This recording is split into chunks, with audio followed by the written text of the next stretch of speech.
Good morning, everyone, and welcome to the Dells Chamber Community Affairs. This is something we do every Thursday from 7 to 8 with an opportunity to hear from anybody or presentations that have anything to do with our community. So we have expanded this weekly to not just legislation, but to community leaders, organizations, and all those different things that will impact this area. Today, our guest is, I'm going to say, or Whitaker in our formal things with Fourth Mobility. They are here to present what is happening on that electrifying transportation and all what that means, and there's some of their programs. So with that, before we go to you, Whit, we're going to go around the room and have everybody introduce themselves and what organization they represent, so you kind of have a feel who's on the screen for you today. So we're going to start with Scott McKay up in my upper left. Good morning, everyone. Scott McKay. I'm the community liaison for Circles of Care, which is an initiative of Age Plus that serves older adults, particularly in rural areas. Thank you. Dan Spots. Thank you, Lisa. Dan Spots, City of the Dalles Economic Development Officer.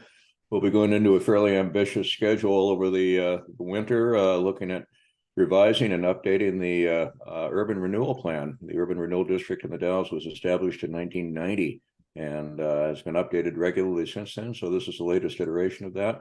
Also keep us in mind in terms of the incentive program for downtown development, upper story residential, commercial level development, things of that nature. I'll put my contact information in the chat box.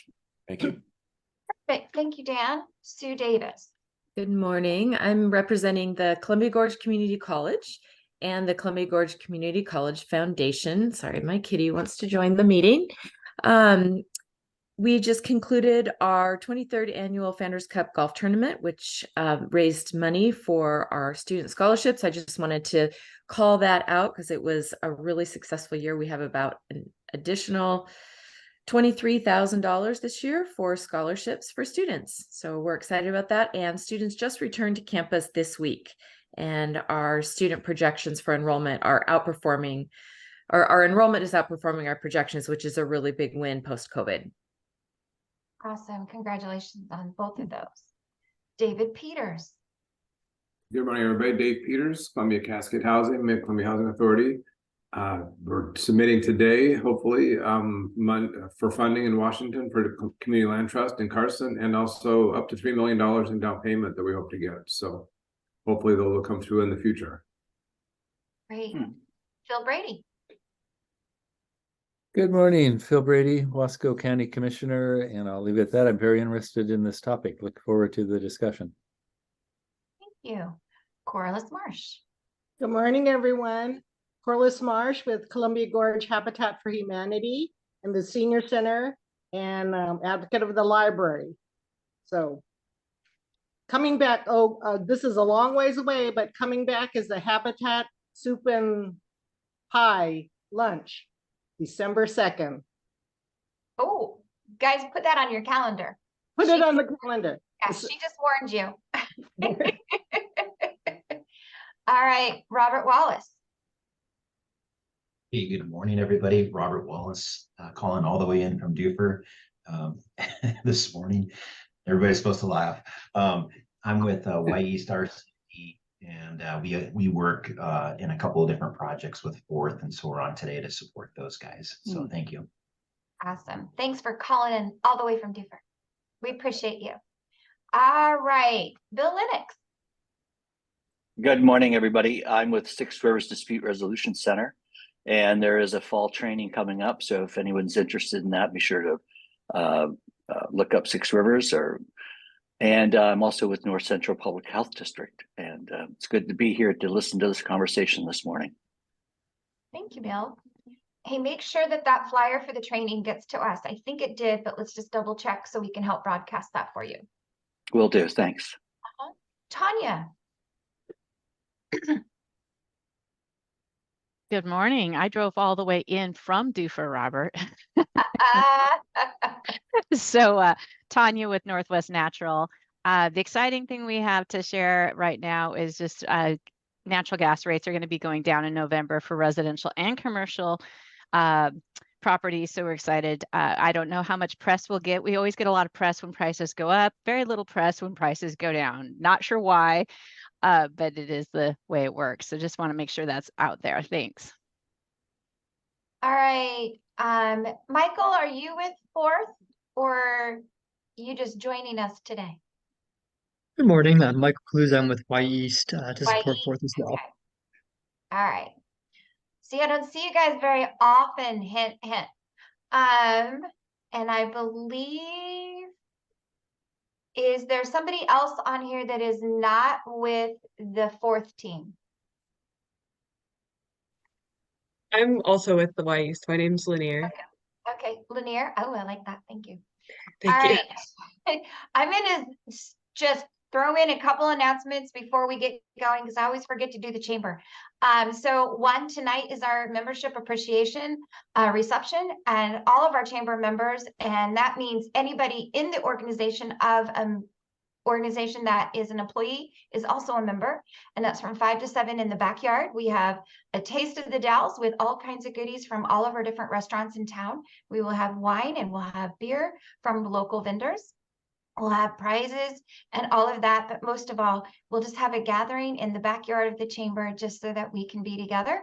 So this is our biggest one that we usually do instead of a business after hours. So we hope to see all of you. You do not have to RSVP. That was just, we know a percentage, so how much food we needed.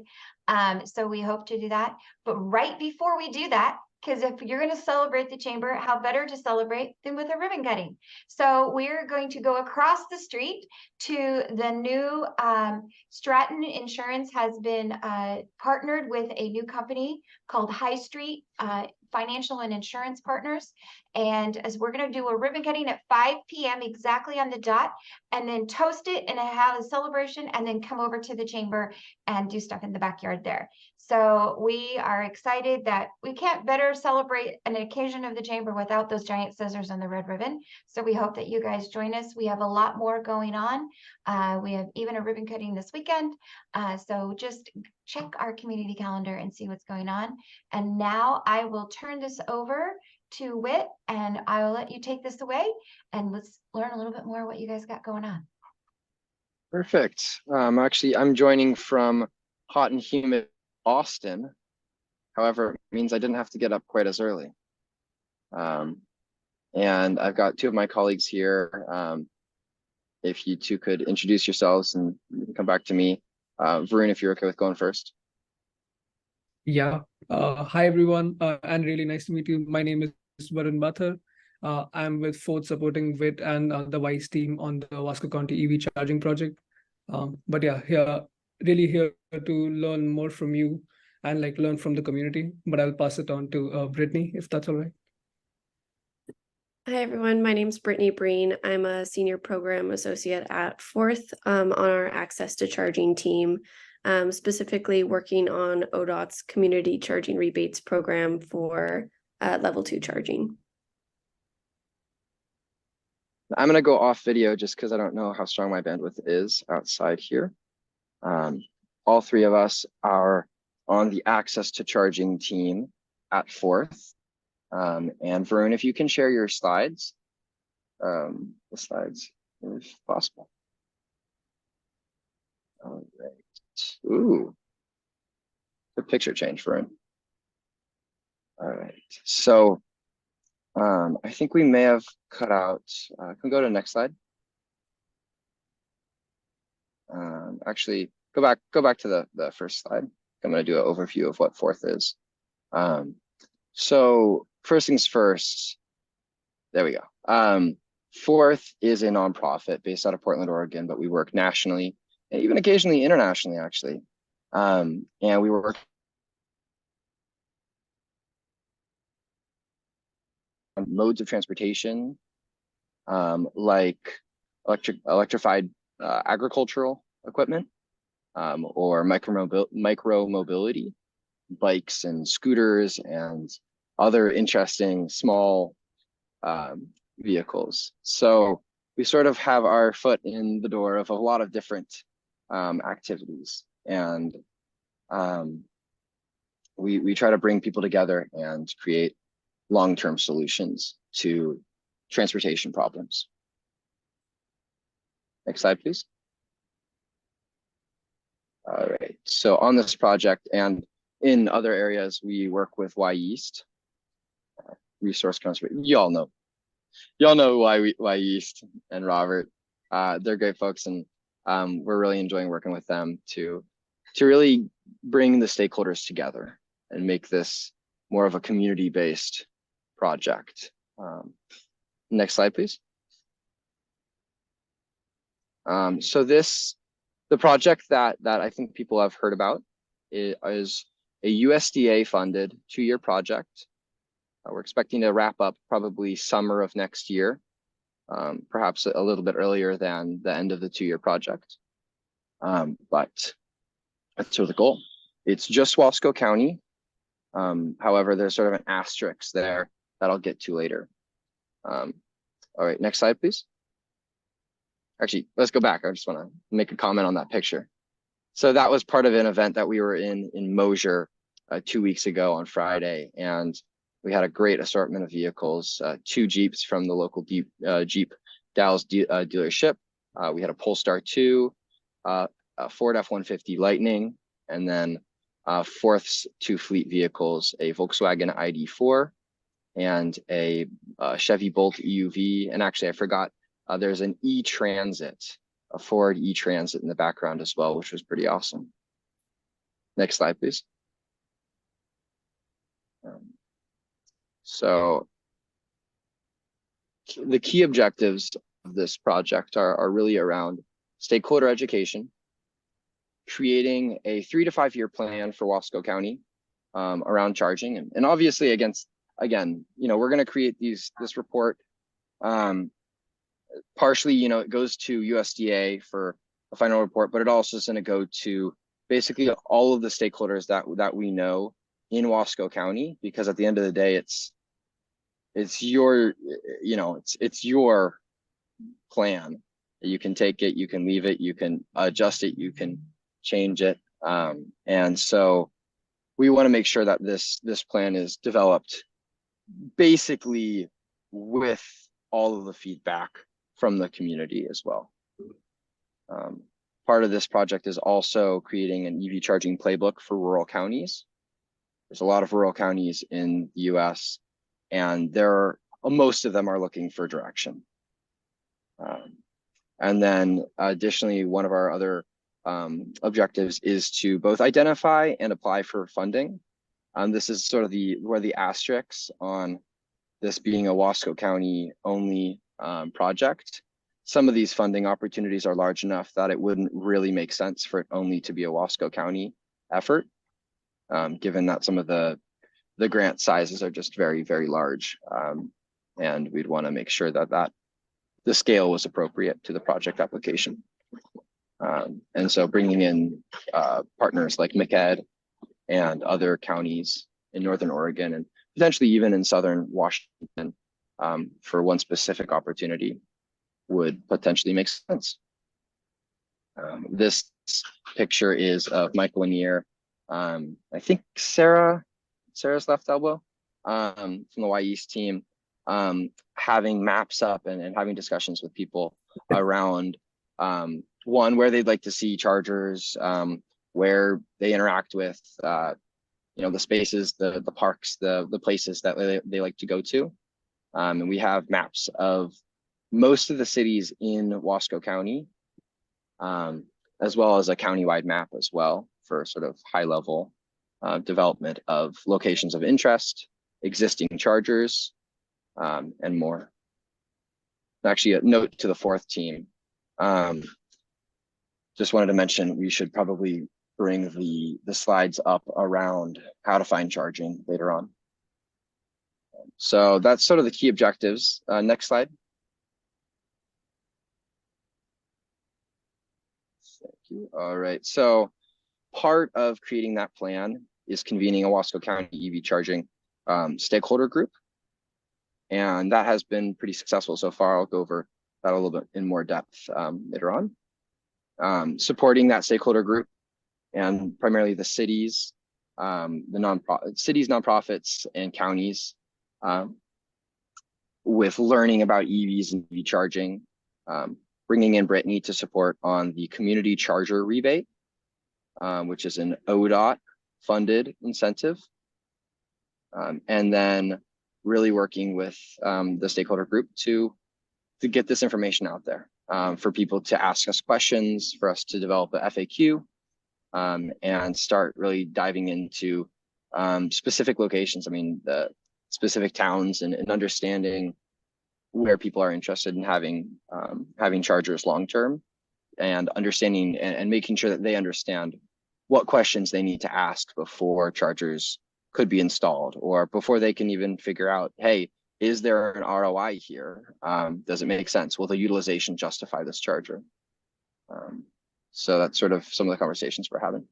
And then part of sort of the next steps is developing a map, and one of our colleagues that's not on the line, Pratik, our senior PM, senior program manager for the access to charging team, is really diving into developing these maps.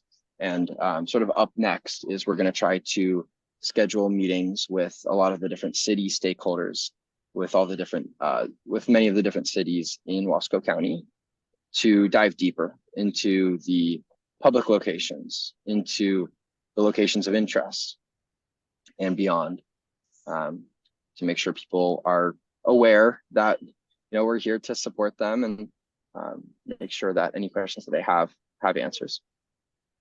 All right, and then next slide, please.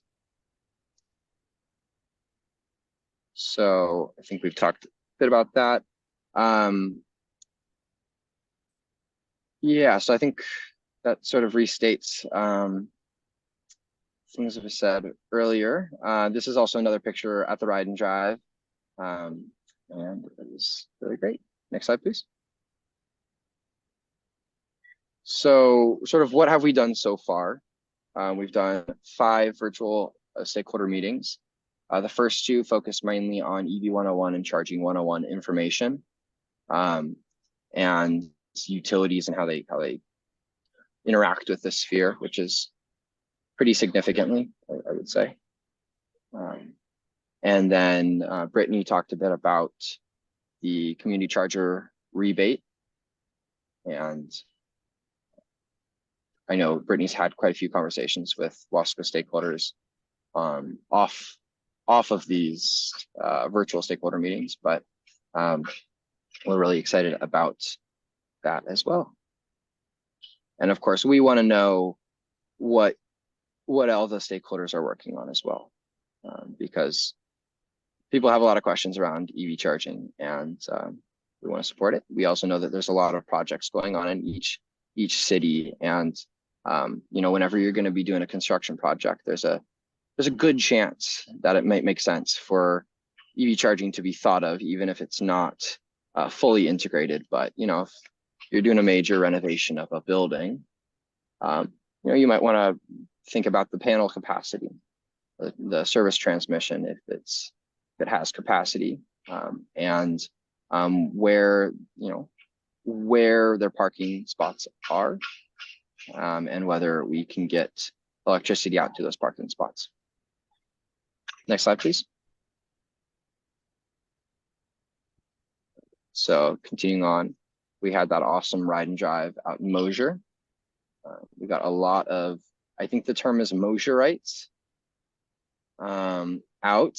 I think we had at least 20, 25 or more, which in terms of a percentage of a town, I believe is the highest percentage of an area on a ride and drive we've ever had. So shout out to Mosier for showing up and test driving some electric vehicles, and having some really great conversations along the way too. All right, so next slide. And so what is coming soon? We've got another stakeholder meeting on the 16th of October.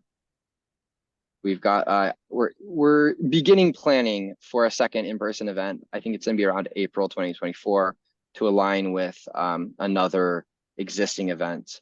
Still haven't finalized sort of what we're gonna do there, but we're thinking about it already. So I'm excited about that as well. And we'll hopefully bring out some really great vehicles for people to test drive. All right, so next up is also developing a map of existing chargers, identifying potential sites, sort of putting together a list of interested parties that are, interested in learning more, interested in figuring out whether an EV charger could be installed on their site. But they need to know more. I mean, they need to know more to be able to make that kind of call. So I think we've talked about everything else as well. And yeah, the Cherry Festival is definitely one of the ideas that we're thinking of. I think it's the front runner for a potential event, I think. So this is sort of where we have the question slide, but I want to recognize I haven't really talked much about EV 101 and charging 101 information.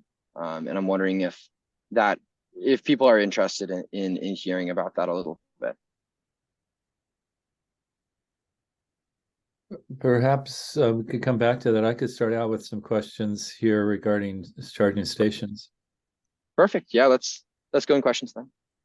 How does your work connect to the Oregon Electric Highway project? Yeah, so the West Coast Electric Highway, of which Oregon has, I think, 42 sites. We are, I guess, friends with EVCS, the company that oversees the charging service. And if you ever run into one of their chargers, it's an orange logo, EVCS again. If you ever run into a charger of theirs that's broken or not working perfectly, let me know. I will give the person that oversees that project a call. I have asked him multiple times, and he has confirmed multiple times he wants to know as soon as possible, even if it means people are having a bad experience. He wants that fixed as soon as possible, and he's the person that can make that happen.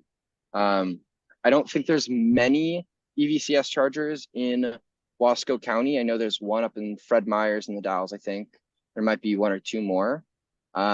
They are a owner operator model. So they own the chargers, they maintain the chargers, and they, for the most part, make the revenue from the chargers. They sometimes have revenue sharing agreements with the site hosts and or pay sort of like a lease to use the land to the site hosts. So that's sort of our relationship with the West Coast Electric Highway. And I think there may be some other groups that sort of use that electric highway tagline, but I'm not. Is that answering your question? Yeah, and so yeah, their name gives them implication that they are kind of trying to stream charging stations out along a route, which is different than your model, where you're going to communities and building up infrastructure in communities. Am I right on their model, or is their model really just an economic model? So theirs is mostly an economic model, but more importantly, they only do DC fast charging, and they primarily look for grants to fund those DC fast charging projects. Whereas Fourth, this project actually doesn't have funding to install chargers, but the ODOT project, the community charger rebate, does. That is a specific rebate for charger installation. And there's other potential opportunities both at the state level and the federal level that are funding for charger installation.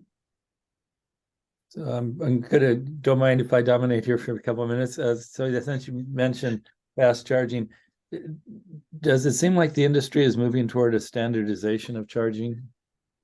I was at a conference this week on Tuesday and Wednesday this week, and I think the answer is a strong yes. I think there's a lot of yes and aspect to that question though. And specifically, we have, and actually, Varun, can you go to the charger refresher page, the complicated one? Actually, go back. That one. Yeah, thank you. So that asterisk is a pretty big asterisks at this point. We've got, I think, 14 original equipment manufacturers, auto manufacturers that are going to be taking on the Tesla charger. There are considerable asterisks even to that statement, because each of these companies has a slightly different timeline to install that charger onto their vehicles. But we are basically moving away from the Shadamo plug type, which basically only Leafs use. There's quite a few chargers in Oregon, especially, that have the Shadamo plug type, but it is quickly becoming not obsolete, but very out of date. And we are quickly moving away from that being required in most incentive programs for DC fast chargers. These are only DC fast charging plug types, by the way. I should mention that. Tesla is weird because their plug can do both AC slow charging and DC direct current high power charging as well. So it's the same plug, whereas the CCS is a little bit different, and the Shadamo is completely separate as well. Apologies for all the names. It's not that important. I should say the Tesla one is the Tesla one. However, its name is going to change to NACS, North American Charging Standard. And there's even more there, but we're not going to go into it. And then CCS is basically the standard plug type right now, but that is starting to change as more of the auto manufacturers are moving to this North America charging standard, the Tesla plug type. And there's some pretty significant advantages to the Tesla plug type, but there's a couple drawbacks. The biggest advantage that I have seen is the cables and cords for fast chargers are very heavy. The Tesla plug is a lot easier for people to maneuver into the plug than the CCS plug type. And this is just a straight up physics problem. These cords are heavy. I don't know if any of them are actually ADA accessible because of the weight limits, because of the weights that these cords are. And we're talking, they can be 20, 30, 40 pounds. And then it gets a little bit more complicated with CCS. Usually there's a button that you have to push, and sometimes that button, to push it, you have to apply more pressure than I believe the ADA accessibility standards allow for. So that's sort of a bigger issue in my perspective. I have not seen a highly technical conversation around that happening yet in the industry, but I think from my perspective, I really like the Tesla plug because it seems to be considerably easier for people to actually move and use. It does not require pushing any button. It's all basically digital, but there's some drawbacks to the Tesla plug as well. So yes, Tonya, good question. There are adapters for older plug types to work on newer infrastructure, but I don't know if there's a standard. The answer is yes, and there's not a publicly available Shadamo to Tesla plug adapter. There's adapters from Tesla to Shadamo, from Tesla to CCS. And there's sort of a CCS to Tesla and vice versa that Tesla's producing. But the Shadamo standard really is going mostly away, which will hurt the value of Leafs, unfortunately. Luckily for Oregon, basically all of the charging locations have at least one Shadamo plug. That is a great question, and frankly, a pretty serious concern from an equity concern. A lot of these older vehicles, like Leafs, are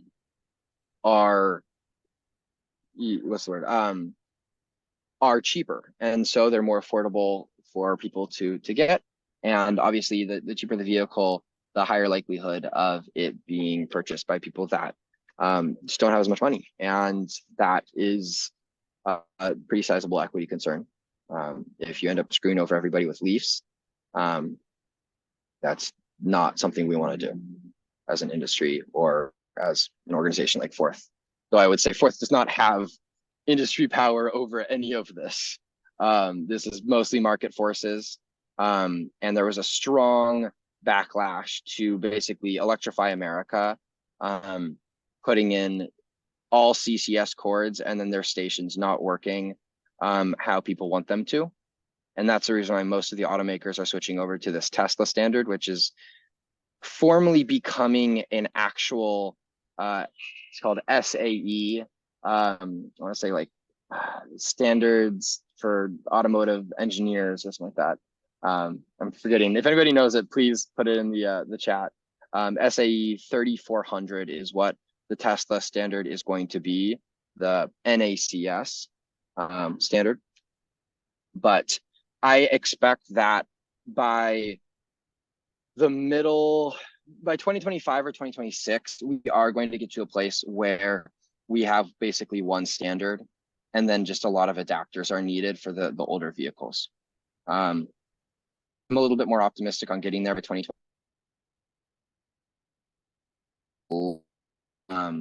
That said, all of these companies that produce DC fast chargers are able to produce these stations with all three of these cords, these plugs. These plugs are frankly pretty cheap compared to getting electricity to the spot, to the parking spot. All right, we've got a question from Phil. Thank you.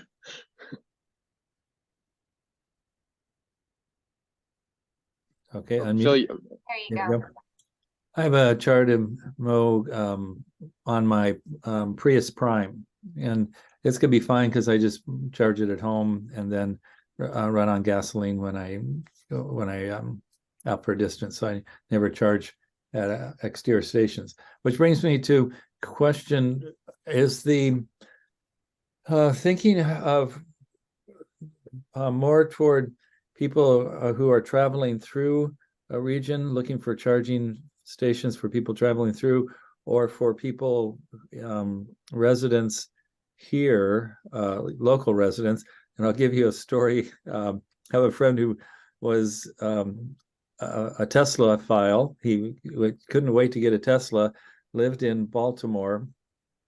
His house was about 200 feet from the street, and which is beyond the reach of anything. And so he had to buy a new house in order to be able to charge his Tesla. But the problem becomes acute for people in apartment buildings. So come back to the question: are you looking more at people traveling through, or more at residents for charging locations? Yeah, so this is a key question for the industry, frankly. DC fast charging can be both. It can be both. It can be one or the other at certain times of the day. That I think right now, most of the build out that's happening right now is along major highway corridors. And that is to basically provide the ability for people to travel long distances along major routes. However, I think there's a lot of strategic placement of chargers in urban areas and even suburban areas that do really fit that charging need for folks that don't have access to home charging, whether it's because your home was built back before there was a garage and so you don't actually have off-street parking, whether it's because your electrical panel is so far from where you park the car that to bring electricity to your parking spot would be prohibitively expensive, or whether it's because you live in a multifamily home that just doesn't have access to charging. I actually live in a situation where I do not have home charging, and I primarily use DC fast charging to charge my vehicle. And same with, actually, my wife is the one that drives it more. So yeah, let's move over to the more complicated DC fast charging refresher, if that's okay, Varun.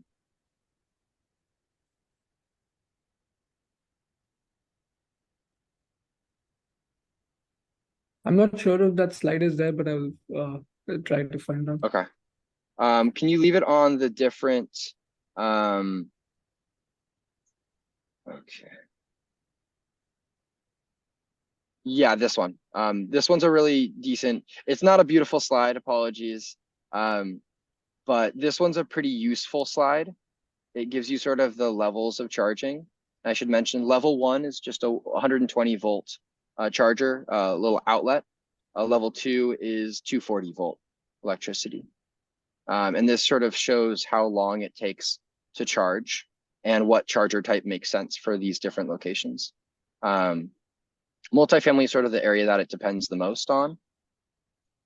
And then public charging is similarly tricky. Destination non-public, usually you want level 2, but sometimes there's destinations, yeah, that are a little different, yeah. Commissioner Brady, is that sort of answer your question? Yes. Yeah, that makes sense. And we can send over these slides and potentially more later on, but there's a lot of extra information on these sort of extra slides. We always include some extra slides just in case people ask questions about things, and you know, we've developed so many slides, it makes sense for us to have them.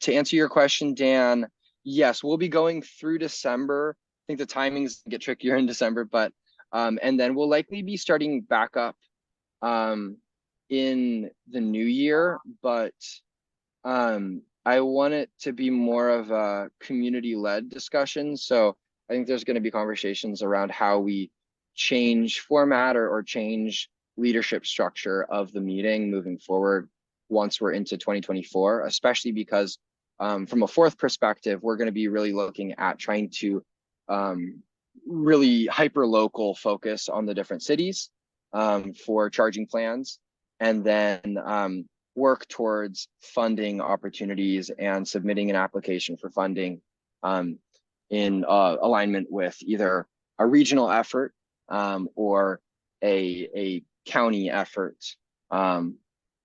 So that's one of the main reasons why that stakeholder meeting may not look the same into 2024, which is, I think, in my opinion, a good thing. Yeah. I might have missed it earlier. Is there a deadline on the funding application, or is there more than one application that we should know about working back? There's, yeah. There's multiple different, there's different applications.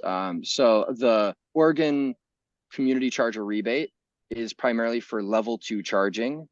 And that is closing like October 12th, I want to say. And so it's sort of late in the game for that. This is the first phase of that grant, and then there will be a second phase. I think Brittany is the most up to date on that. And there's a couple other opportunities. Specifically, there's going to be a very large federal application or a opportunity next year called the CFI, Clean Fuels Infrastructure Discretionary Grant Opportunity. And that is much larger funding. The maximum amount for those grants, based on the information we know right now, will be $15 million, minimum being about $1 million. So that's primarily for DC fast charging though. And then I think there will be other grants as well for more level 2 charging. And I think that, did that answer your question, Dan? Absolutely. Thank you. Thank you. No, thank you. That's a good question. Right, back to you, Commissioner Brady. Yeah, I hope people don't mind. This is obviously I'm interested in this very much. Yeah, Robert, I walked by the Rivian Charger. It's on the back lot of Cascade Square, kind of in the corner next to the fire station. I think they have 6 or 8 chargers there, and it went in within about a week or 2 weeks. It was a quick installation. My question comes back to, you mentioned small vehicles, scooters, and electric bikes. It seems there's a tour company, I'm guessing in Hood River, that's renting electric bikes, and they're taking touring people Highway 30 towards the Dalles. I've run by them a couple times, having fun, and that's one application. I also see a lot of people on scooters around here. So my question is, at what level, from small scooters, bikes, cars, are you more focused on, or are you doing a broad spread? So for this project, we're not quite as focusing on micro mobility, but some of our other projects really do focus on everything. We've got, I think, 3 or 4 different electric bikes now in our I say fleet, but I put quotes around fleet. And those bikes are awesome. Some of them have enough space for you to put 2 kids on the back. One of them can haul another e-bike. You can take off the front wheel. These bikes are pretty incredible. And I think something that people don't know, but they could, like, they just, nobody runs into this random question. But electric bikes are one of the most efficient vehicles and modes of transportation ever invented, period. Full stop. They are more efficient than walking. They're more efficient than, I think, all but a few major transportation systems as well, on trains, electric trains. Like, they are just unbelievably efficient. Electric scooters are also pretty high up there as well. And so, like, these are vehicles we want to encourage at all costs. They're vastly more efficient than any vehicle that you can come up with. Yeah, it's impressive. I was having conversations with a person who was talking to a doctor, works in emergency rooms, and we were complaining about people riding scooters and bikes without helmets. And he said, yeah, that 2 people came in riding scooters. God. They were sober even, and crashed and really damaged their teeth. And my response was, well, don't drive sober if you're having an electric scooter. Let me go in the opposite direction. My understanding is, once we get into heavy vehicles, truck and trailer applications, the charging times become, uneconomic. And so therefore, looks like the industry is going to be moving toward hydrogen, which connects down to Tanya and the Northwest Natural. Would you agree that for heavy duty vehicles, hydrogen is going to be more likely where the industry goes?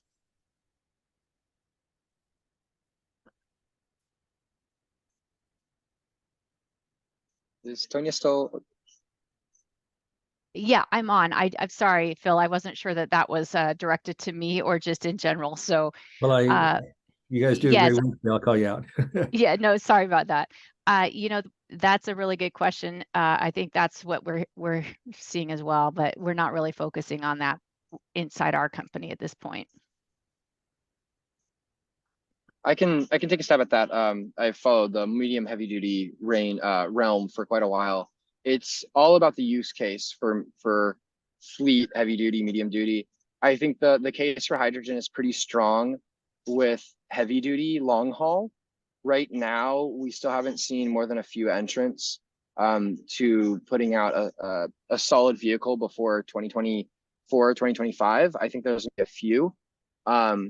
But the real problem is, just like there's infrastructure needs for electric vehicles and even especially heavy duty electric vehicles, the infrastructure needs for hydrogen are just as great.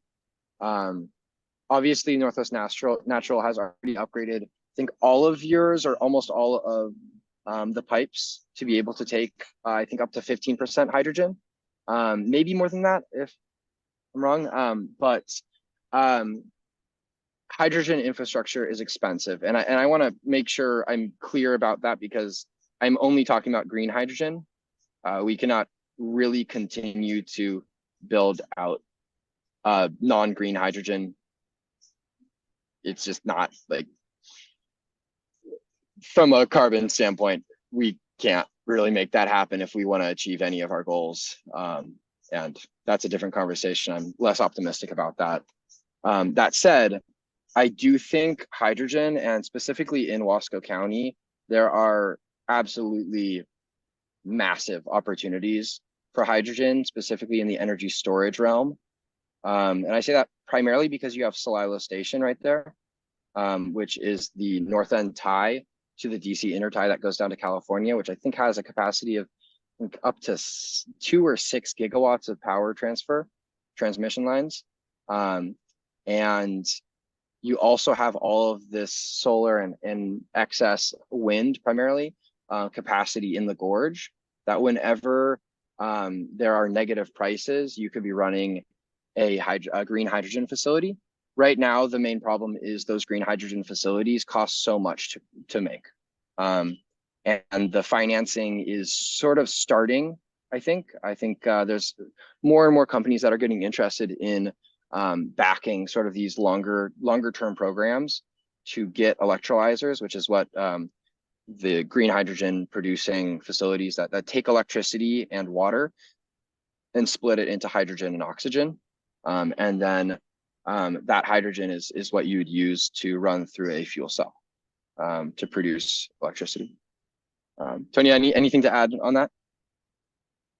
I think what we're looking at in the future with the natural gas industry is that we have old gas wells, in the sense of a storage where gas used to be brought out from, that we store, but we see that as an opportunity for storing hydrogen in the future. And our system's already new enough that there's not really updates that need to be done over here on the West Coast in our system, because it's already well done and new and ready for hydrogen. We're using hydrogen already in our Sherwood Center, which is a place we're doing test sites, and we have tours that we offer to people. So if anyone's ever interested in that, next spring we have some more lined up, but we're letting people go through there and see how that's working in the system. And like all things, though, to get it into the public system, there's a lot of state rules that have to be met and approved prior to that. That's good to know. I'm sorry, I'm gonna be picked up here in a few moments in a regular car, not electric car. I need to step out here. Thank you very, very much for the conversation. As you can tell, I'm very interested in. Perfect. Yeah, thank you. And let us know if you have any more questions, or if you want to join the stakeholder meetings. Yep, I'll write that down. All right. Any other questions from anybody? EVs, EV charging. Yeah.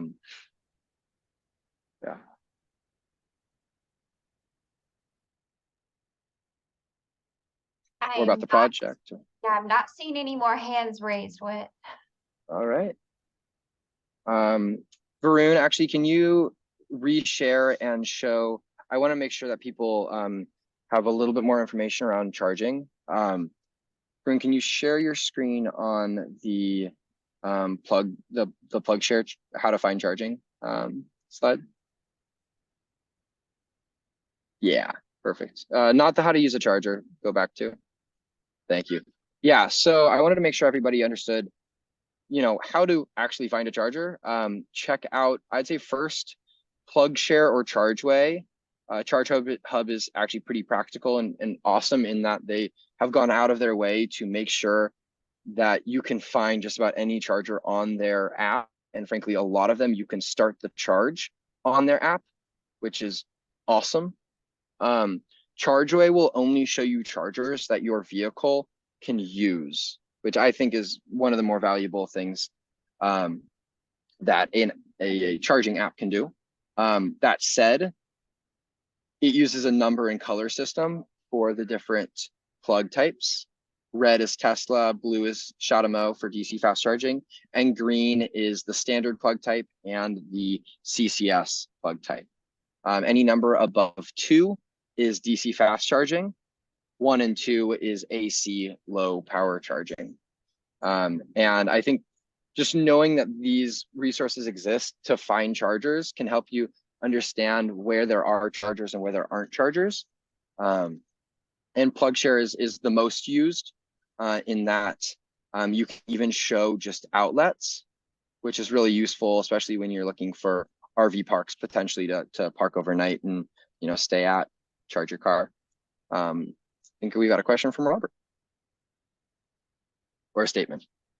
Yeah, I just want to make a comment, and I think I'm going to say Whit and Forth are very valuable and kind of knowing all this information about charging. I think us locally are kind of have a lot of questions and just, kind of for the basics of this. But the one thing I was going to say is to charge an electric vehicle doesn't have to be super sophisticated. And so like a lot of our RV parks or any place there's a 220 outlet, we can actually charge an electric vehicle from at a what would be considered a level 2 pace. And so like when we were in Mosier, there at the old gas station in Mosier that the Mosier school operates, they actually just had a 220 plug that we plugged the e-transit van into. And same with like, I'm just thinking like any of the parks or the fairgrounds or those types of things, those 220 plugs there that you'd plug an RV in, you can also charge a car from those. And so when you get into more wanting to, have it as a commercial trade, charge someone money for charging, then that's when you get into these charging stations, or if you want to do the DC fast charging. But we were working with the owners of the Antelope RV park and kind of talking about that, and that they may already have infrastructure to charge cars going through that direction and stuff. So it doesn't have to be sophisticated. It can be very simple, but if you're wanting to charge a fee and 24-hour charging, then that's when these charging stations come in and stuff. So I just want to mention that.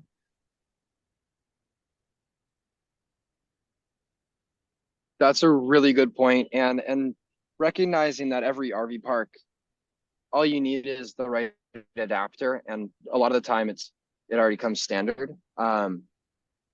Most of the time, people that, the vast majority of the time that people are, sorry, the Army helicopter coming over near where I am. Apologies. So for the most part, people that are going to stay in electric vehicles at an RV park are going to be scoping that out ahead of time. So making sure that those RV parks know what to look for EVs and recognize that I know of times where people with EVs have shown up to an RV park. They had a portable level 2 charger. They didn't have the right adapter. So they knocked on a bunch of the doors of the other RVs to find an adapter, and they found one within like 5 minutes. RV folks usually have those adapters, and it's something you can buy at like a Home Depot or a Lowe's or something like that, or online. And when people go around to doing longer trips in Teslas, they want to stay in more rural locations, in RV parks, in beautiful places of the US, which frankly are more often in rural parts of the US. And they're going to be looking at places like PlugShare to find what plugs they need, what outlets they need. And so that's sort of a really great place to start for thinking about what we can do right now. And that 240 volt charger right there in Mosier, I think that took that e-transit from like 65, 70 miles of range up to like 115 in 3 hours. It's not a DC fast charger, remember, it's just doing its thing. Varun, if there's any chance we can show the refresher in the couple minutes remaining, I think that would be useful. Unless, Lisa, you need to take it back for Dallas Chamber of Commerce needs. I don't need the screen. You've got about 3 or 4 minutes. Okay. Well, again, any questions? We got a couple. And I might be able to in just a second. It shows the different levels of speed. Oh, I found it. It's slide 40. There we go. And this just puts the numbers to the different levels of speeds for these chargers. I should note that some of these plug types are the Shadow Mo, I usually put a cross through at this point. And then Tesla charging also is applicable to level 1 and level 2. It's just only for Teslas. There's an off-market adapter sort of for going from Tesla to the standard port, which is unfortunately named J1772. Dear God. Not the best thing to call a standard port. The power is what I wanted to draw your attention to, though. We're talking about very different amounts of power here. For DC fast charging, utilities need to be brought in immediately. As soon as you know you're interested in installing chargers, or frankly, even before, because it's all about where the capacity is. Because getting set up for 150 or 50 or 250 kilowatts, that is a lot of power. Your average home doesn't go beyond 10 kilowatts most of the time, and usually averages about 2 kilowatts of power on average. Electric HVAC systems usually don't go above 4 to 6 kilowatts unless you've got a very large home for AC and heat. Your range is usually about a max 6 kilowatts unless you've got a massive range stovetop or oven. And that's the reason why you need that 240 volts for your stovetop usually. So any questions about this? Obviously, this is a lot of information here, but this is what I refer to as our Charging 101 refresher. Whit, would you be willing to send me that PowerPoint so that I can turn around and share it with this group? Absolutely. Okay, perfect. And again, if people ever have questions, let us know. There's a lot of industry jargon that I hope gets weeded out over the next few years. Yeah. All right. Well, with that, I want to be respectful to everyone's time. It is almost 8. Whit, thank you so much, and your team. And Robert, thank you for being here for support and making sure that these projects are happening in our community. Thank you everyone for being here. There is a lot going on. The new businesses and all that kind of stuff. This is great news for the Dalles, is that starting to see those things happen and come in. It's new energy, new economy. So check those things out that are happening. The DallesChamber.com on our community calendar can help you.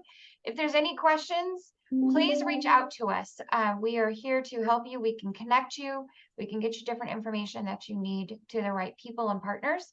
But with that, happy Thursday, everyone. I hope to see you tonight for free food and prizes and just connecting. Everyone take care and have a great weekend too. Thanks and bye. Thanks, everyone.